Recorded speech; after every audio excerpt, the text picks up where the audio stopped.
Nâng cái bóng ồn, tẹt tôn nâng ca riêng nó bóng ồn. Mẹn chăm ta riêng nơi sả la, châu vẹn đọc bình đa. Ba, ban sả nhà khơi nâng.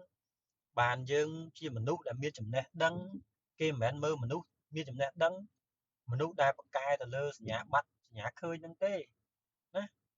kê mơ tơ mà nút ca vậy đây. Sao chi phải thoa krom sao là thoa. Nâng phiếp tùm nua có thở bạc quát. Phần vơ bạc quát. Anh nâng chi tùm lại bạc mà nút. Còn vậy mà cứ miên lại mà đời krom sao là thoa cứ mình nung tu ắt ban châu sả lá con miên lạiដែរអញ្ចឹងមិនថាការរៀននៅក្នុងសាលាវាគ្រាន់តែជាចំណេះដឹងទូទៅសម្រាប់មនុស្សទូទៅអប់រំយើងឲ្យយល់ដឹងពីសង្គមពីមេរៀនមួយចំនួនទេប៉ុន្តែមនុស្សដែលខ្លាំងឬតែបកកែពិតប្រាកដគឺគាត់ចេះស្រាវជ្រាវហើយសម័យនេះហើយនៅលើប្រព័ន្ធអ៊ីនធឺណិត YouTube Facebook TikTok គាត់មើលអ្វីដែលល្អល្អមេរៀនអ្វីដែលល្អល្អដែលអ្នកបកកែគេចែកម្លែកឲ្យពេលខ្លះគាត់អាចខ្លាំងជាងអ្នកយើងចូលសាលាទៀតបងប្អូនណាអញ្ចឹងការឲ្យតម្លៃយើងអាចមើលតែសម្បកក្រៅបានទេ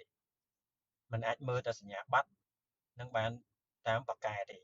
បងប្អូនដឹងជាទូទៅយើងរៀនចប់បញ្ញាបត្រឬមួយយើងរៀនចប់បណ្ឌិតសួរតាចេញមកយើងការងារយើងបានប្រហែលពាក់ខែប្រហែលអត់ទេតែបើយើងមានបទពិសោធន៍ក៏អត់បានចប់ការសិក្សាទេអត់មានអាជ្ញាបត្រទេប៉ុន្តែគាត់មានបទពិសោធន៍ក្នុងជំនាញហ្នឹងក្នុងការងារហ្នឹងចឹងគាត់មានតម្លៃខ្លាំងគាត់យល់ដឹងកលុកកលាក់នៅការធ្វើការងារនឹងរបស់គាត់មកអញ្ចឹងអ្វីដែលចេញមកសញ្ញាបត្រគ្រាន់តែបញ្ជាក់ថាយើងបានបញ្ចប់ការសិក្សាតែប៉ុណ្ណោះតែបើចំណេះដឹងពិតប្រាកដជំនាញពិតប្រាកដគឺពេលដែលយើងអនុវត្តការងារ